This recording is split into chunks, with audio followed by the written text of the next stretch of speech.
This was given to me by the Dean of the Medical School of Islamic University of Gaza, where I've taught for many, many years. It's one of my most prized possessions. The Islamic University of Gaza has been destroyed. You won't be surprised to hear that. The Dean, who is a very close friend of mine, who's stayed in my house in Oxford, and I'm going to show a photo of him later, was abducted 3 weeks ago by the Israeli Defense Force. He has just been released, having been tortured for 2 weeks solidly. So this is a very prized possession. Now, I am going to walk back and forth just so that I can move the slides forward. That is Al-Shifa Hospital on the left. That's the surgery building. That's where I spent many years. That's where I was in May of last year, spending a week operating, doing cancer surgery there. That was taken about a week ago. It's been completely destroyed now. I spoke to the head of surgery there, who's a close friend of mine, just 2 or 3 days ago.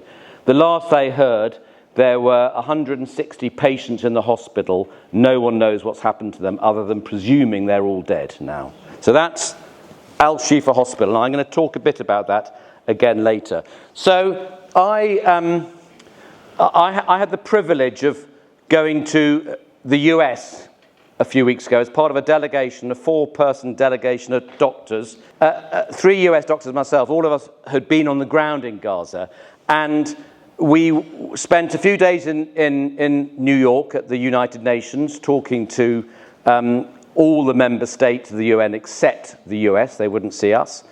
Then we went to Washington and met various members of Congress, a whole variety of senators, and then senior members of the Biden administration. And I'm going to show you some photographs today, and I'm going to put a health warning on them because some of them are pretty gruesome, so I apologize in advance. There's blood in them, there are very sick children in them, but I won't apologize actually because I think it's very important you see them. But I took some of these photos and enlarged and laminated and shoved them under the noses of a whole variety of politicians in Washington, just so they could understand what's going on. One of the doctors I was with is Dr. Thea Ahmad, who's a Chicago-based emergency physician who I'd never met before, but we bonded very well over the week we were together, and he, in fact, is going to be in Gaza when I go back there in 2 or 3 weeks' time, so I'll see him again.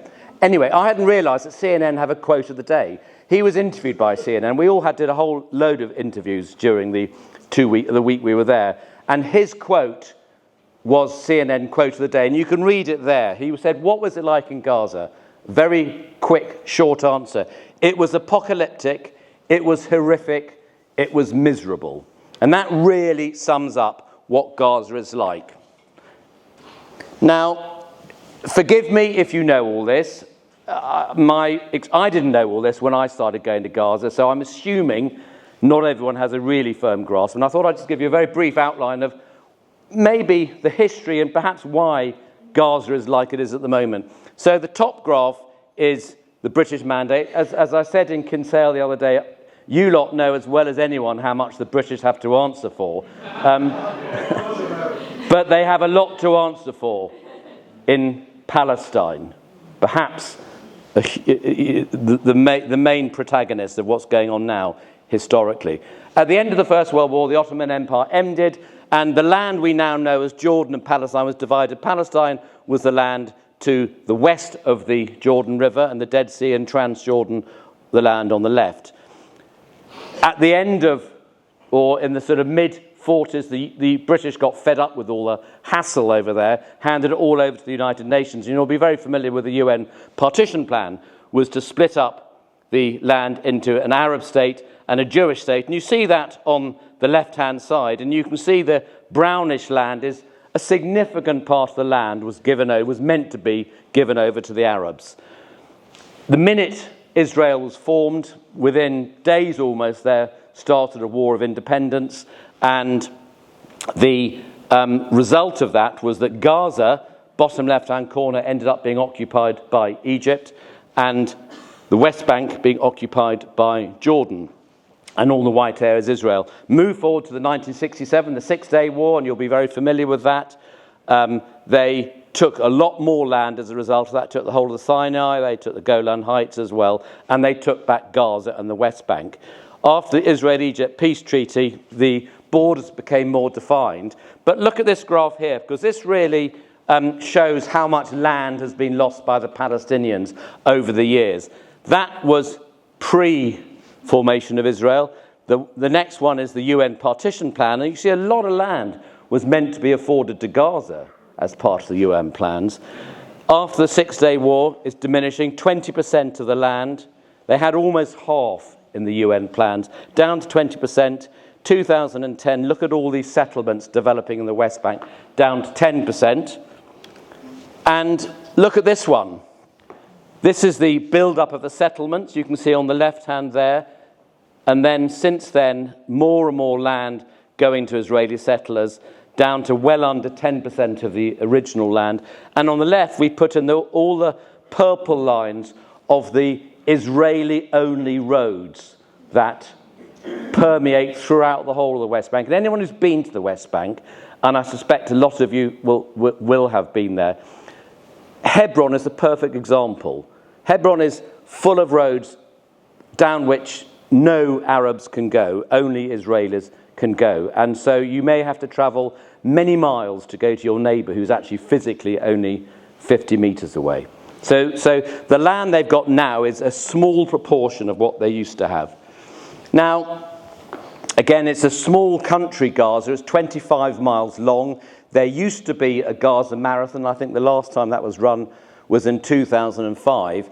But it's a very small country. But of course, it's densely populated. With a population of 2.2 million, it's the most densely populated country in the world. High unemployment. This is normal Gaza. This is what I call normal Gaza. That's what the Gazans call normal Gaza. And I'm going to keep referring to normal Gaza. It's not normal, of course. It's not normal by anyone else's standards. But it's what they're used to. It's what all of us who've been there are used to. And I'm going to come on to post-October the 7th Gaza. But this is normal Gaza. High unemployment, median age of 17, which of course means that 50% of the population are children. 50% of the population are children. And that's relevant, of course, when you hear about the thousands upon thousands of children who are being killed over there. High poverty rate. It's been occupied by Israel since 1967 when they took it away from Egypt. The settlers left in 2005 and Hamas took control. It's been blockaded for 16 years.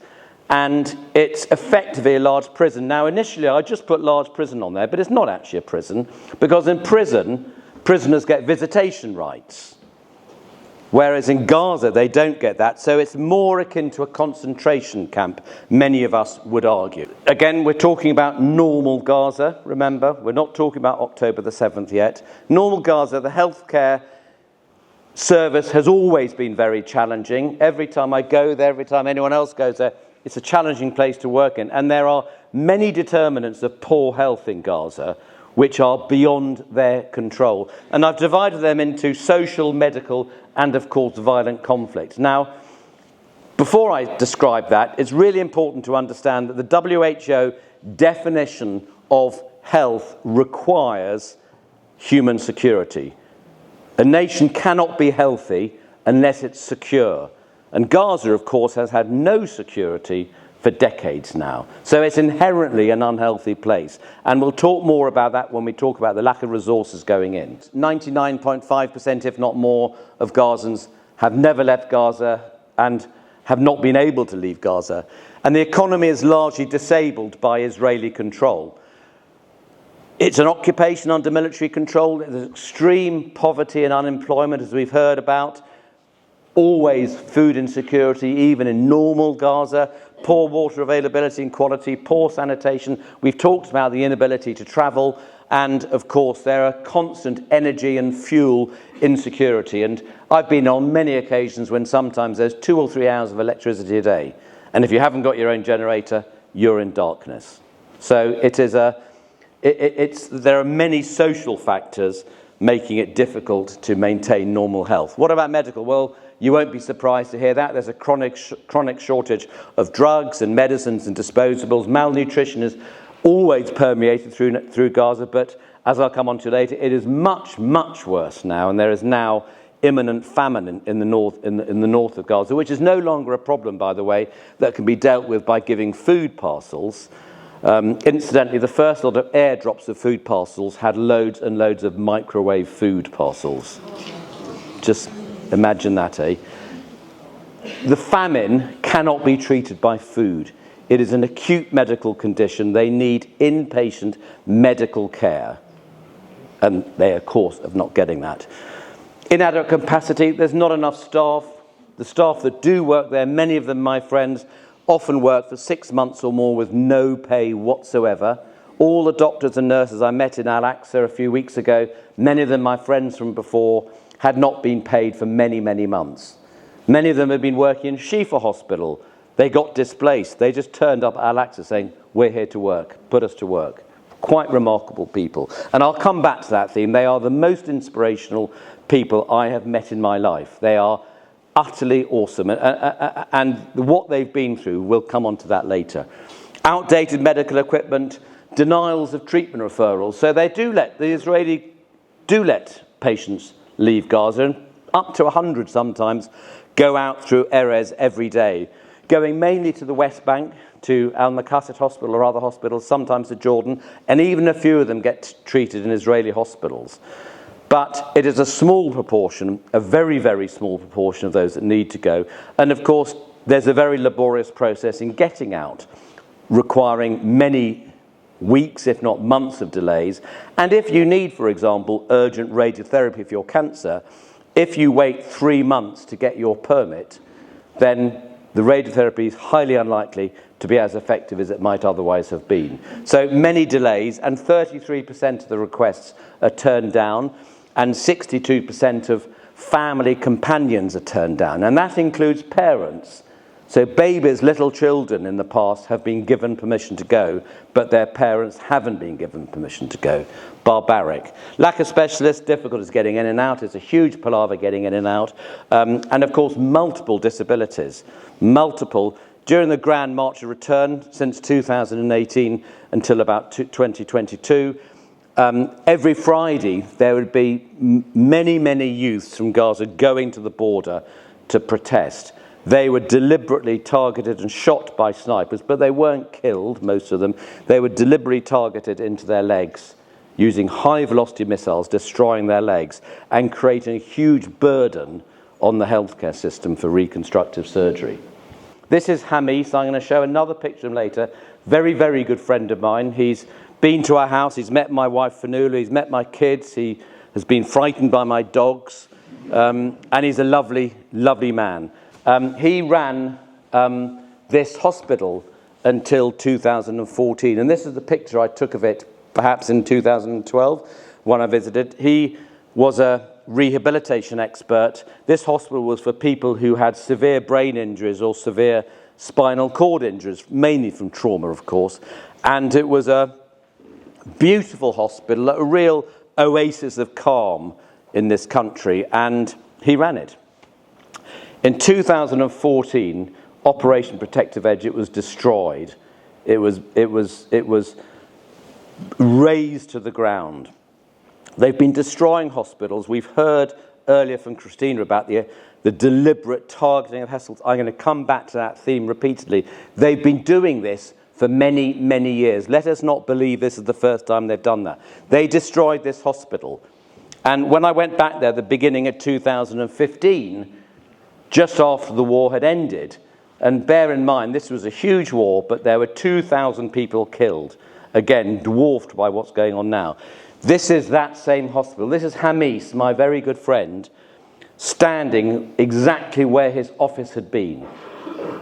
And he's still smiling, and this is a feature of the Gazans. They are resilient, they're resourceful, they never give up. And he was smiling. He was crying again about 2 minutes later. Now, getting into Gaza, I'm still talking about normal Gaza, I'm afraid, because I want to tell you what normal Gaza was like. It's really important. We went in through the top of the Erez crossing there through Israel. It takes a long time to get the permits. A lot of them are turned down, but that's where we go. You go through this unbelievably high security area. There's a watchtower there. There are Israeli soldiers with guns trained on you as you're going through the security. Very sophisticated CT scanning security you go through, and then you get to an overground tunnel like this. Now, in fact, they got rid of this 2 or 3 years ago. The last 2 or 3 times we haven't gone through this, but for many years we went an overground tunnel with reinforced wire there, and you have to walk for about half a mile to get down to the Palestinian border there. So that's really half a mile of no man's land. And that's the first thing you see. This is the photograph. I didn't take this on my very first trip. I took this as I crossed the border in 2015, just a few weeks after Operation Protected Edge had ended. And that's what you see. And that's what you see everywhere in Gaza. And of course, now the whole of northern Gaza is looking like this. So I go out, I've been going out since 2010 to normal Gaza. I lead a bunch of doctors, mainly from Oxford, colleagues of mine, and this is us in happier times, sitting down with many of our Gazan friends at the end of a week-long teaching out there. And we concentrate on teaching final year medical students in preparation for their exams. We do a day of teaching the teachers, training the trainers course as well. So it is perpetuated throughout the year. It's really important that. And I take a group of surgeons, physicians, paediatricians and obstetricians. And this is me. We spend every morning in that week at the bedside teaching bedside skills. How to examine patients, how to observe patients, how to take histories, how to, etc., etc. We do some seminar teaching as well. And then every afternoon we go to the university, the Islamic University of Gaza, which has now been destroyed. And we run a whole series of OSCE stations or clinical case scenario stations. So this is me teaching at a trauma station. This is one of the workers in the university, the staff members, dressed up as a trauma victim, as a bomb victim. And we're teaching resuscitation, we're teaching advanced trauma life support. We put them through a mock exam, so we video them, we feed back to them, so they're learning how to treat trauma. Of course, they have a lot more experience than we do. This is a great friend of mine, Andrew Wilkinson, who's a neonatologist, a paediatrician. He's teaching there on a neonatal resuscitation station, how to resuscitate a newborn baby. This is me, the very, very famous Gazan keyhole surgery polo mint competition, which I've set up. So this is a very basic box kit for teaching keyhole or laparoscopic surgery that I nicked from the theatres in Oxford because there wasn't being used anymore, and took out to Gaza. And they're using laparoscopic or keyhole instruments there, and they're transferring polo mints from one side to the other, and we time them, and it's all great fun, and we give prizes. But it's actually a very good way of teaching surgical skills. And this is Debbie Harrington, a great friend of mine who's an obstetrician in Oxford.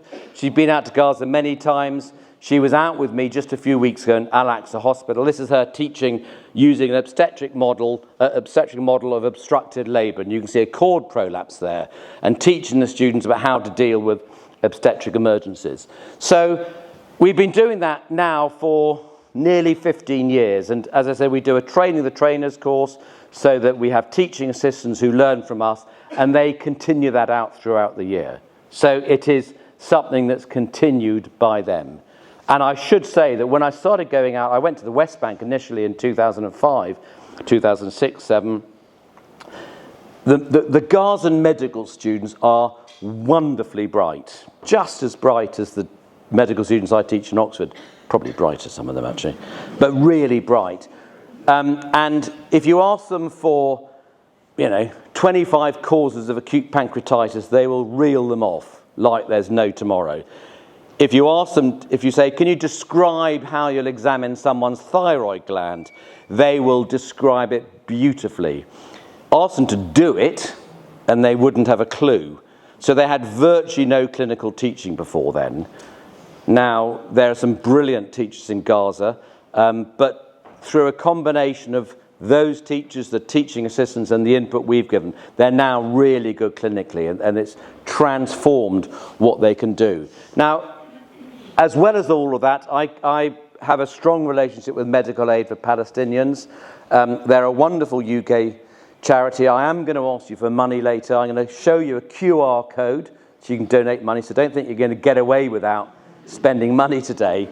They're a wonderful charity. I've been strongly associated for many years, and they're the ones that I go out to Gaza with, separate to the teaching, and I go out with them I've been going in recent years as one of their surgical teams to teach and to carry out, but mainly to teach advanced cancer surgery. I'm a cancer surgeon, so I teach gastric cancer surgery, esophageal surgery, and also advanced laparoscopic or keyhole surgery. I stress it's teaching. It's not just going out and doing an operation and scarpering again. It's actually transferring skills, and that's the hugely important ethos of MAP, is to do that. It's not just to swan in, do some big operation and then go out again. It's actually getting them to do it. So I've been going out with them, doing all these things. Also, I've got a great interest in running cancer services. I ran the cancer services in Oxford for many years, so I've been helping them design their cancer services and set up their surgical cancer services, develop multidisciplinary meetings, by which I mean all the specialists talking about cancer cases. We'd set up online meetings between Oxford, London and Gaza to discuss cancer cases, with planning who we were going to operate on when we would go out there, etc., etc. And they just built a standalone cancer hospital in Gaza, which of course was a massive development, of course has now been completely destroyed. So listen, this is normal Gaza. This is a photo from me in May 2023. I was operating in Shifa Hospital and the European Gaza hospitals, and as I said, we were due to go out again in October, and then of course October the 7th happened. This is me in Shifa Hospital. I'm there on the left with Sarah Al-Saka, who again has been to visit us in England. She managed to get out briefly. She is the first female ever to qualify as a surgeon in Gaza. She is the first of many now. She is a remarkable young lady. I taught her as a medical student. She has got more determination in her little finger than 10 of me, I can tell you. Remarkable woman, and now there are many females following in her footsteps. That's me having... One of the things as a surgeon, if you go and operate in other institutions, which I've done quite a lot over the years, you always slightly dread what they're going to produce for you. And this is me looking rather daunted at this rather large patient who had a cancer. Anyway, it all went very... And of course, we don't have the same devices, the technology, the instruments that we have in England. Gaza is a beautiful place. It is a 25-mile long country with the most stunning coastline. But of course, there are refugee camps along the beach there. This is the beach refugee camp. And when you look closely, they live in houses constructed by old fridges. This is a whole pile of fridges they've created to produce some sort of living condition. And fishing is a major industry there. They're smiling, they do this every day. You can go out and see them early in the morning. Of course, there's been no fishing since October the 7th, because anyone who tried to fish was shot by the Israeli ships out to sea. So there is no fishing. It's yet another part of life there that has been completely destroyed. And of course, downtown Gaza is a really buzzing place. We'd often go there in the evenings at weekends, and they are, as I've said repeatedly, and as I will say repeatedly, a beautiful people who love life. This is Hamis on the left. I showed you a picture of him earlier. He's still in the northern Gaza. I had a WhatsApp message from him this morning. He and his family are surviving on bird seed at the moment. They've run out of animal feed, and they're now eating bird seed. This is Anwar on my left, on your right. He is the Dean of Islamic University Gaza Medical School. He was, as I said to you, abducted 4 weeks ago. He was released a week ago. I know many doctors who've been abducted who haven't been released. I know many doctors and nurses who've been killed. He was released, but he describes 2 weeks of appalling torture. Torture, naked, the whole time being tortured. And that is happening all the time. I'm going to get on to October the 7th, I promise you. So this is... I hesitated about showing this, but Fanula, my very close Gazan friend, our Gazan daughter, who I'm going to talk about in a minute, said you must show this because I want everyone to know what Gaza was like before. It is a beautiful country. The people are a beautiful people. I'm in that. There's me. This is the Oxford group. This is Inas's family. I'm going to show you more pictures of them later because I want you to give some money. This is what they do for us. They give us these enormous feasts of food. I always put on weight when I go to Gaza. I always get told off by Fanula when I get back, or told off beforehand for not eating enough, but I can't stop myself because they present this wonderful food, and they are an incredibly generous and hospitable people. So before October the 7th, very brief summary: not enough capacity, not enough staff, not enough beds, not enough operating theatres, not enough equipment, lots of treatment denials, we've talked about that. 43% of women of childbearing age malnourished, 30% of children under 5 anemic, multiple disabilities, huge amount of PTSD. That's not surprising. After Operation Protective Edge, it was estimated that 450,000 children needed urgent psychological treatment for mental health trauma induced by war. Just imagine what that figure is like now. And of course, there's a huge amount of polluted water. So we're all aware of the atrocities on October the 7th, and no one can deny there were atrocities. Now, I'm not going to bore you with lots of figures. You know these figures. You know that this is a week old now. It'll change. But 33,000 people have been killed, 75,000 injured. More than 480 healthcare workers have been killed. 215 healthcare workers abducted. Some of them have been returned. Some of them haven't. Multiple hospitals bombed. This is out of date. I've said there are 14 partially functional. I think there's probably 2 partially functional now. And they are barely functional. When I was at Al-Aqsa, it was reported as being a functional hospital, but it wasn't, of course. It couldn't even cope with the traumas we saw. It's a 150-bedded hospital. There were 800 patients there when I was there. They couldn't cope with the trauma, let alone all the other stuff that comes in. So even the so-called functioning hospitals are barely functioning. I don't want to talk a lot about numbers. I am going to come back to a few more numbers, but I want to talk about people, because I think this is really telling you what it's like out there. This is my Sarah, okay? My Sarah was a friend of mine. He was a friend of Fanula's. This is him in our house, in our kitchen, with my children and Inas, and I'm going to come back to Inas. My Sarah was a medical student. I taught in Gaza.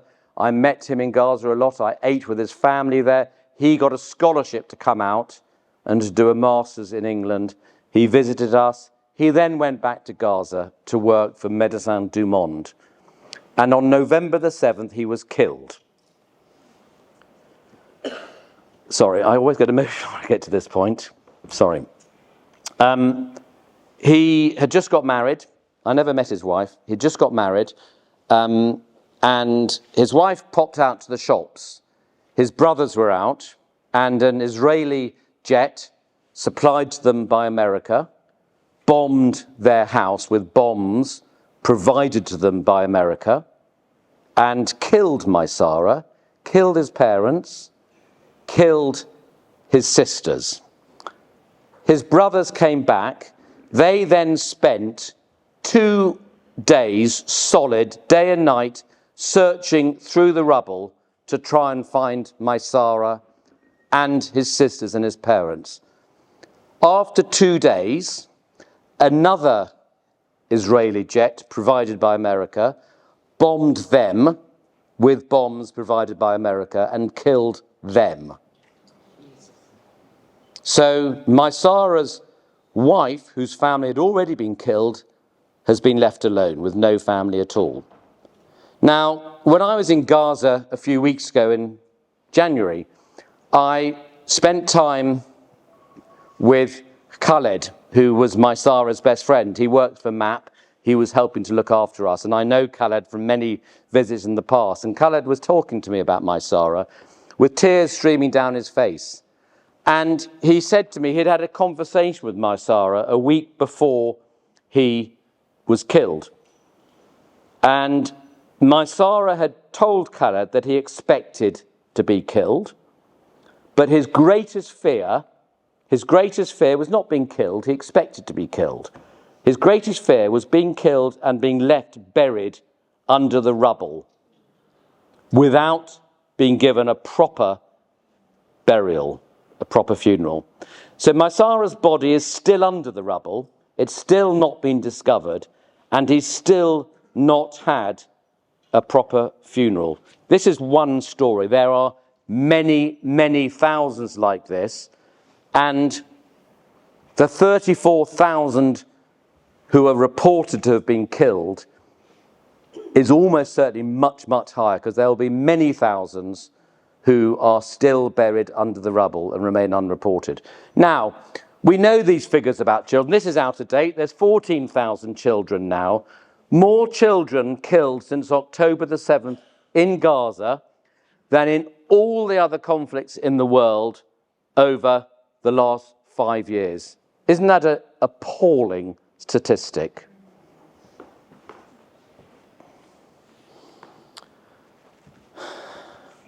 Now, I don't think we should be comparing conflicts. They're all awful, but I'm going to compare some conflicts. So when this graph was produced in November, at that point, the killing rate of children in Gaza was 136 children per day. It's gone down to about 80 now, all right? But that's still 80 a day. During the Syrian war, 3 children on average were killed per day. In Iraq, it was 0.6. In Ukraine, we all know about Ukraine, because quite rightly our media talk about it a lot. Quite rightly. 0.7 children killed per day in Ukraine. In Gaza, it's now 80 children killed per day. An appalling statistic. Another thing about Ukraine, just under 10,000 people have been killed in Ukraine. 10,000 innocent civilians, appalling killings. The death rate in Gaza, the killing rate in Gaza, is 15 times greater than that in Ukraine. There's an acronym in Gaza which should never, ever be seen in a civilized world, WCNSF. And I saw this on many children's beds, or actually on the floor usually, because there weren't enough beds. Wounded child, no surviving family. There are something like 30,000 children now who have been lost at least one, if not both, parents, and over 1,500 children have had traumatic amputations. I suspect that number's a lot higher now. I'm going to reinforce my health warning, so I apologise for this. This was a typical day in Al-Aqsa Hospital, at the emergency room at Al-Aqsa. And I'm going to tell you about Allah and Aya. Now, you can see me at the top there. I'm bending over a 6-year-old boy. This was a bad day. There were 200 admissions in 24 hours into a hospital that has 150 beds. We had 3 big camps near us, and they were repeatedly being bombed. And this was a bad afternoon. We had dozens of people coming in at once. The medics here will clearly know what triage is, but those that don't, triage process is a well-used term in all healthcare. Anything remotely acute, you triage, you prioritise, you decide what needs to be treated first, what can wait. The ER was so overwhelmed that the whole triage process collapsed. It was impossible to triage people, and it almost became a bit of a lottery as to who got treated. It sounds awful, that, but that's the reality. When you suddenly get 20 people dumped on the floor in front of you, it's very difficult to know who to treat first. So I was in the waiting area of the ER and happened to see this little 6-year-old boy. We subsequently found out his parents had been killed by the same bomb, and he was lying on the floor. He'd been dumped there. No one had seen him. No nurses, no doctors had seen him at all. And I looked at him and I thought, he's not well at all, is he? And the first thing I noticed was an open chest wound. And I could see air being sucked in and out. Now, that, to those that don't realise that, can be a rapidly fatal condition, needing life-saving treatment. He also had terrible burns. So we bundled him up, took him into the resus room. There was only one trolley in resus. So the other child, I'll tell you about him in a minute, we had to put him on the ground and put him on the trolley and start resuscitating. We put chest drains in and everything. Spent about an hour saving his life. That little boy with the head bandage on had been on that trolley. We had to put him on the floor. He had been brought in about an hour previously. with a catastrophic brain injury, brain exposed, unsurvivable. Unsurvivable. He wouldn't have survived in Ireland, in the UK, in America. So all that could be done was that he could just be allowed to die peacefully, but there was nowhere for him to go to die. So he was dying slowly, took him about 6 hours to die on the floor of the ED. In this corner here is Aya. She turned out to be the sister of Allah, who was on the bed. She was about 8 or 9.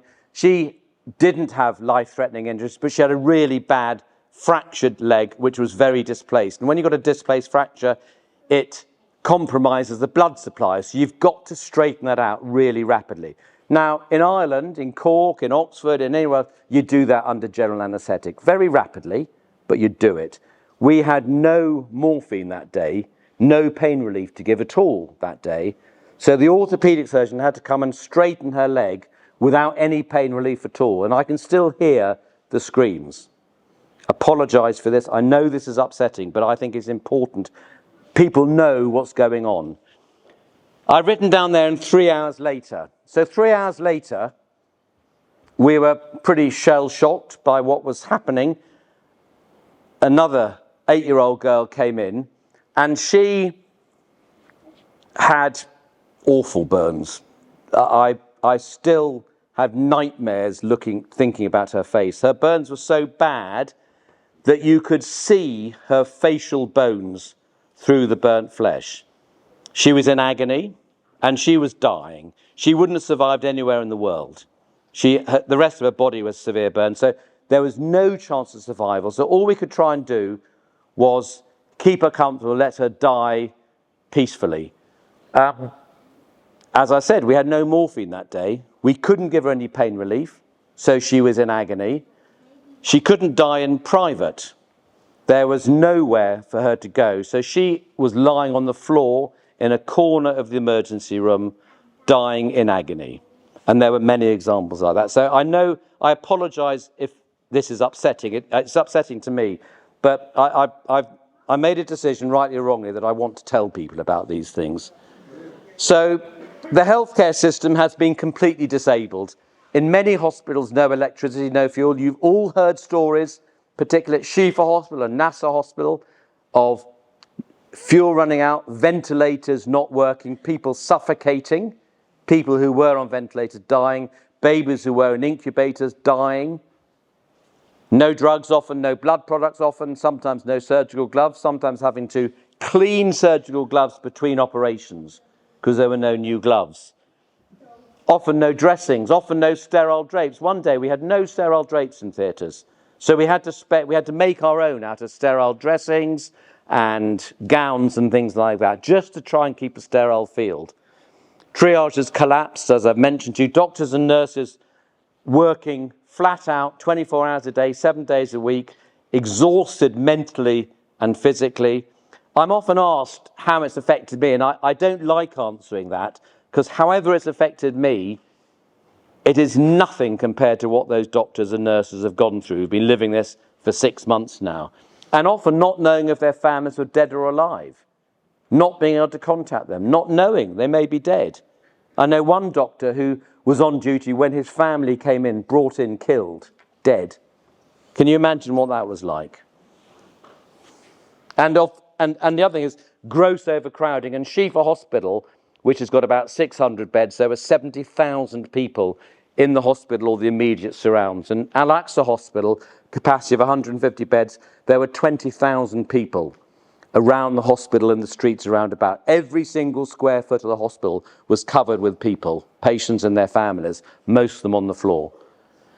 So this is me operating. I spent most of my time operating. In fact, I had 2 colleagues who spent all their time in ER, saw a lot worse than I've described. I was operating and spent virtually all the time operating on major blast injuries to the chest and the abdomen. And I've never worked in a war zone. I've worked in Gaza, but I've never worked in a bad war zone. So I had no experience before this of what shrapnel can do. And it's indescribable, the amount of damage that shrapnel can do. And again, turn your eyes away if you don't like the sight of blood, but I made a conscious decision to show these pictures. This is a typical scene of an operating theatre. after a trauma's come in. That's what the floor looks like. These patients are in extremis. They're bleeding massively, huge amount of internal damage. The shrapnel has torn through all their internal organs. We've just finished operating, the patient's stable. They come in their clothes, so all their clothes are on the ground there. And this is like this day in, day out. This is, on the bottom right-hand corner, is a piece of shrapnel. Now, this was a big piece of shrapnel, about 1 inch wide. Most pieces of shrapnel you don't even see. They're very, very small, but they're unbelievably hot. So they just go through the body, ripping all the internal organs to pieces. This was a very big piece of shrapnel that I removed, that size. That's everything I had to remove from the abdomen. Large intestine, small intestine, part of his duodenum, part of his pancreas, part of his stomach, the spleen, part of the liver. All caused by one piece of masonry, that was stone, that had gone through. And again, we saw lots of this. Now, this is Shifa Hospital. Shifa Hospital is no more. It was the biggest hospital in Gaza. It was the major trauma centre. It was an iconic hospital with unbelievably talented staff, doctors and nurses who I've worked with for many years, just as good as anyone you'd see in Cork or Oxford or America or anything like that. It's older than the state of Israel. It's 78 years of age, but it's been destroyed now. This is what it's like now. I showed you that picture there at the beginning of the talk. That's the surgery building. This is the immediate environment. When people went in there after the Israeli Defense Force had left it, just a week ago now, just over a week ago, 300 bodies were found, many of them staff members, many of them with arms handcuffed behind their backs. And I know this is true because I've spoken to people who were the ones that discovered this. A very good friend of mine who was the chief of surgery there survived, and he told me what they'd discovered there. So I know this is true. This is not propaganda. This is eyewitness evidence. These are two children they were part of the 160 patients left in Al-Shifa. I do know they've been evacuated to Al-Ali Hospital. Two children that MAP have put a huge amount of work into evacuating. That's Rafiq, who's 50, their brother and sister. Amputations, infected wounds. We saw the most appalling infections. You just had to walk onto the wards and you could smell the infections. It's horrible, but you could smell them. Getting more and more infected. They had no food at all for 6 days. You can see how thin Rafiq has become there. They're both alive and they're in Al-Ali Hospital, I heard, just 2 or 3 days ago. You may have seen this picture, Dr. Ahmad Makadmi. I met him once, only once. I can't claim to know him well, but I met him when I was there in May last year. He was a trainee surgeon in Shifa Hospital who helped me with an operation. But many of my friends know him extremely well. He was executed the other day. There is no other word to describe them. He and his mother was a physician in Shifa Hospital. They were both executed. And I choose my words carefully, but they were executed. And I know people who witnessed it. And there were many, many people like that. Now, I'm coming towards the end, I promise you. I want to just talk about what's called deconfliction, because this is, to me, one of the biggest problems at the moment, or one of the many big problems there. You can only go into these areas when people go in, volunteers go in, the central kitchen workers go in as volunteers, we go in as volunteers, and you know there's a risk to your personal safety, but you expect to be protected as a humanitarian worker, as an aid worker. You expect to be protected. And there is a supposedly robust deconfliction process in Gaza, which the Israelis follow, which they've done repeatedly over the years, and they've demonstrated how well it can work. And that effectively means that before you go anywhere, before you go onto a road, before you go to a hospital, before you go to a camp, you check with the Israeli Defense Force to check its deconflictors. You get told which roads you can travel down, which roads and hospitals and buildings will be protected. And you get these, and you may remember that Gaza was divided up into a grid system by the Israelis. and each grid, each area is given a number, and the red circles are unsafe, it's where there are ground forces, and the green areas are, or the blue areas are where it's safe. And on the left-hand map, you can see the green line going to where we were living during our stay there. Lower down is NASA Medical Complex, you'll have heard of that. On the right-hand side is Al-Aqsa Hospital. And each day we'd see maps like this, and each day you could see the red circles getting closer and closer. But as long as the route we were going down, as long as the hospital was supposedly deconflicted, we were assured that it was safe to go there and that we would be protected. Now, you will, of course, have heard about this recently. The deconfliction process is not working. It's being abused and ignored by the Israeli Defense Force. And I'm going to talk about 3 examples, but there are, of course, many, many, many dozens of examples, if not hundreds of examples. This was the 3 vehicles of the Grand Central Kitchen convoy. I'm not going to tell you the story. You've all read about this. This notion being peddled, the narrative being put forward by the IDF that it was a mistake, I do not believe for 1 second at all. There may have been some breakdown in communication, whatever, but it is unarguable to me that these were deliberate targeting of healthcare, of aid givers. I'm in no doubt about that, not least because there have been so many other examples of this over the last 6 months. This is the wall of the intensive care unit in the hospital I was working in, Al-Aqsa Hospital. So on Friday, January the 5th, I was operating on a young lady who had appalling explosive injuries to her chest and abdomen, and it took me several hours to operate on this lady, and I finished, and picture the scene, you're in an operating theatre, you're hearing bombs going off all the time. You're hearing bombs, you're hearing aeroplanes above. It becomes part of your life out there. But you remember that you're in a deconflicted area, and you remember that you've been assured by the IDF that you're safe, and therefore you can carry on working, because the bombing is maybe as close as a kilometre away, but it's not where you are.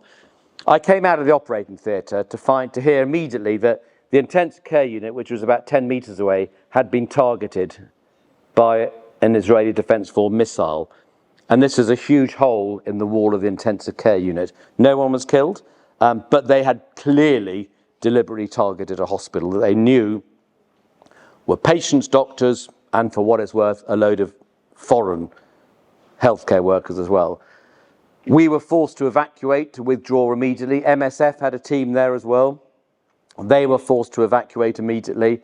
And when foreign doctors leave, unfortunately, local doctors leave, because they realise it's no longer safe to be there and they want to be with their families. So overnight, that hospital became completely disabled. It was the only hospital in Middle Gaza. At that time, there was no functioning hospital in northern Gaza. So overnight, suddenly, there was no hospital above Khan Yunis in the south to treat any of those patients. So this was a failure and ignoring of the deconfliction process. And the final bit of evidence I want to show you is this. You may be familiar with the term Al-Mawasi. It's called the safe area by the Israelis because they say they can all go to Al-Mawasi, it's safe, it's green zone. Green zone means it's free of ground forces, but it's not free from bombing. And I saw this area being bombed all the time. This is the house I lived in, all right? So for 2 weeks over Christmas and New Year, I stayed in this house. I haven't got a pointer, but on the first floor where you can see that open window at the back, that was the bedroom I was living in for 2 weeks. We left on January the 9th. Another team of UK doctors came in after me from MAP. They were asleep in that house when the Israeli Defense Force, an F-16 jet supplied to them by America, bombed that building with bombs supplied by America. They actually missed it by 5 meters.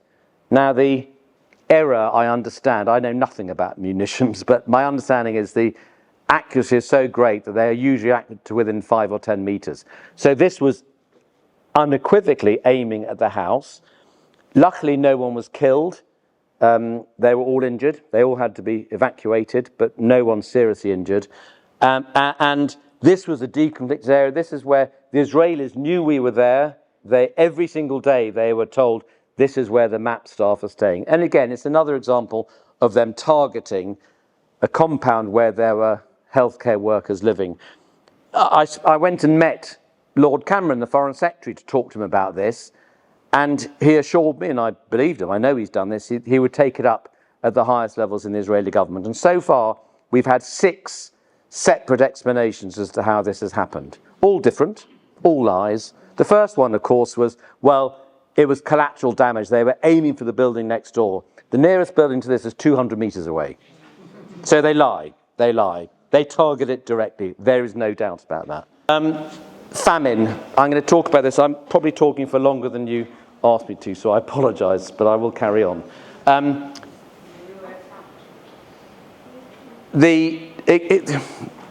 Ignore that picture. Well, don't ignore it, but the top half, the stripy lines, that is famine area. We talked about this. The northern Gaza is now designated as an imminent danger. This was 2 weeks ago, and I know it is now. It's been formally notified as a famine area now, which means that thousands of people will be dying from malnutrition. This is that boy I showed you about earlier, Rafiq.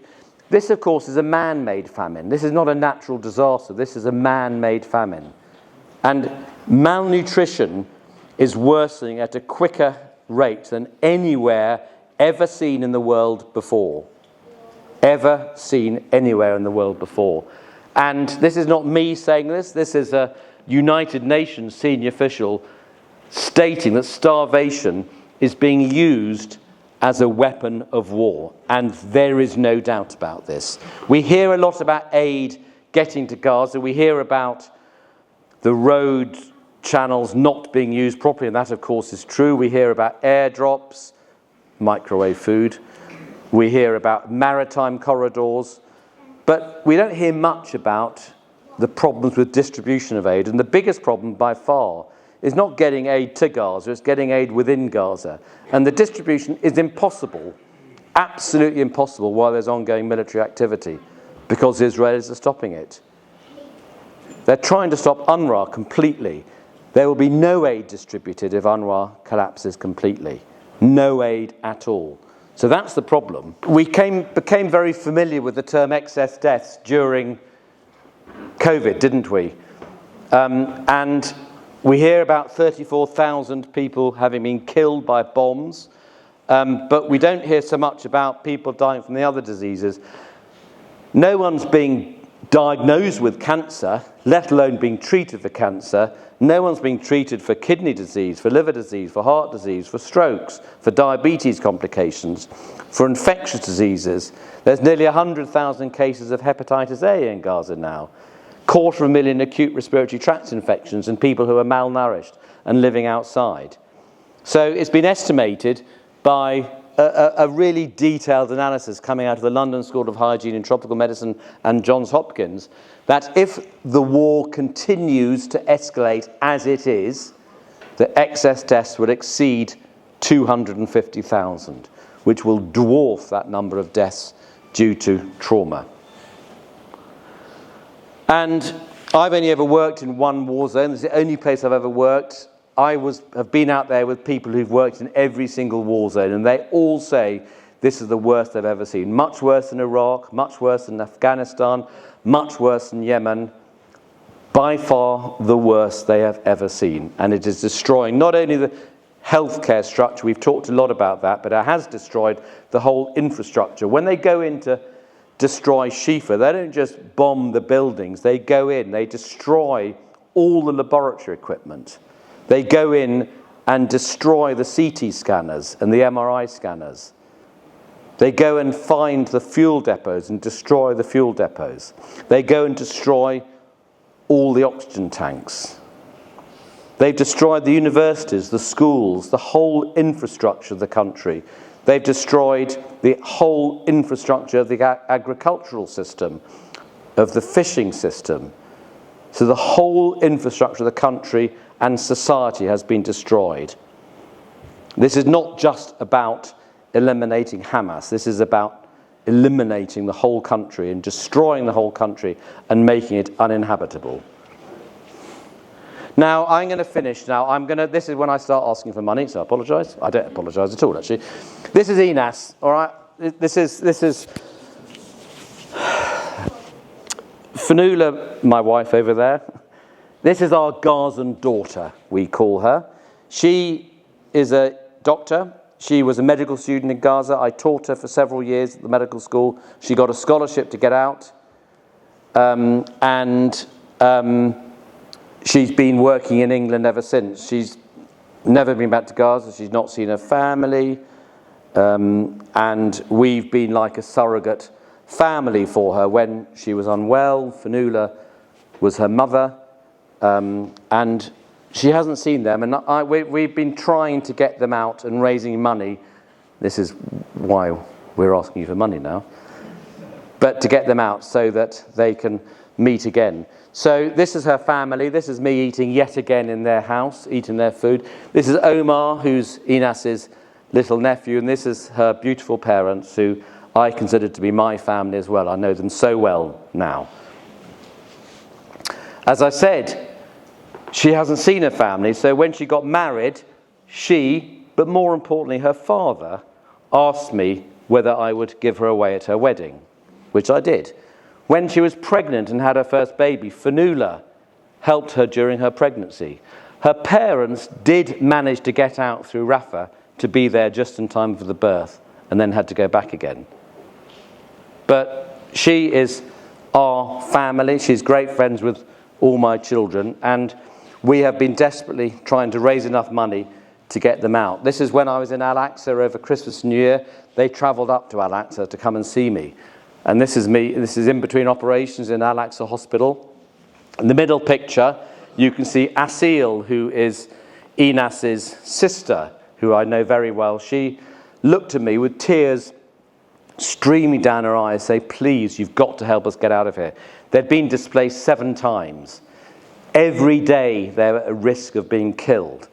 So we set up a fundraising campaign to raise £35,000 to get them out. And I'm going to show you a QR code in a minute. Now, who's that? This is Fionnuala sitting there. I do have huge support from Fionnuala and my family, and I don't think I could do it actually without her support. And we go marching a lot, we go protesting a lot. What I do in those marches is nothing compared to what she does. She's much louder than I am. This is her in London with the Irish flag as well. This is what...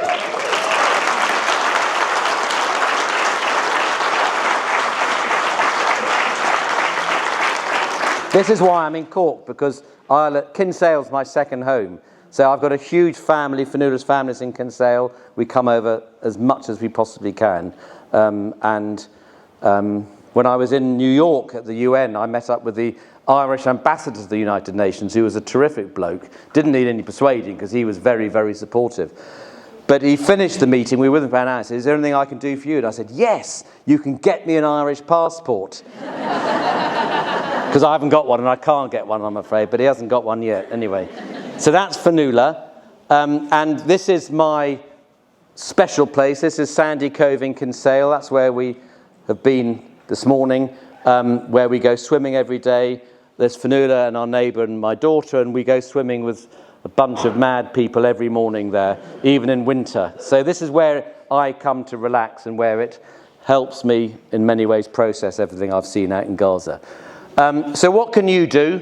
You can do a lot, actually. I've been blown away the last 2 weeks by what everyone's doing in Ireland. You know, there's a lot going on in England as well, but the enthusiasm I've seen everywhere I go, throughout Kinsale, everywhere, I've been blown away, and it's fantastic.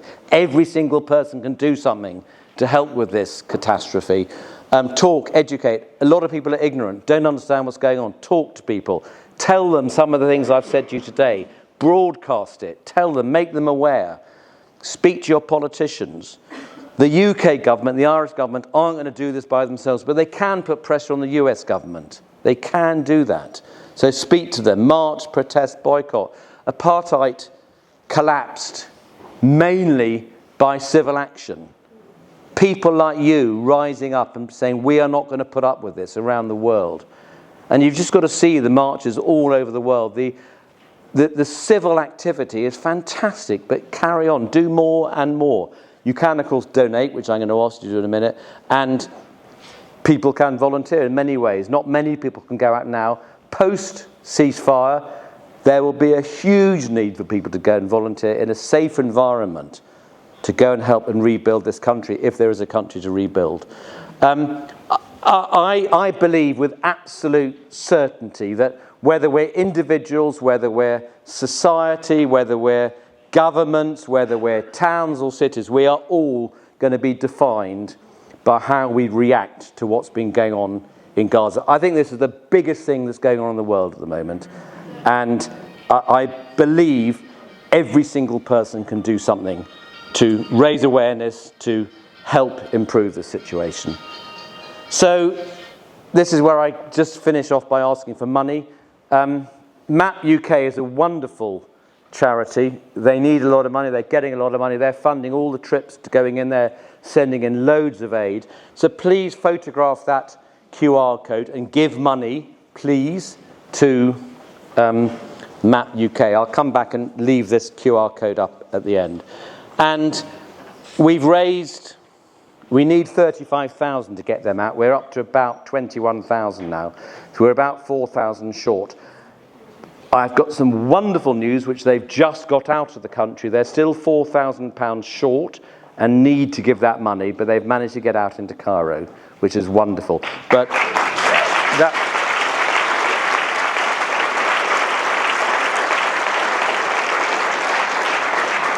and Enas, their daughter, our daughter, has just been in Cairo seeing her family for the first time for 8 years, which is wonderful. So, photograph the QR code. You can photograph the online link, and it's also all over my Twitter feed as well. So please go on to that. I'll leave that up, and I'm going to finish now. And I apologise, I've gone over the time. So.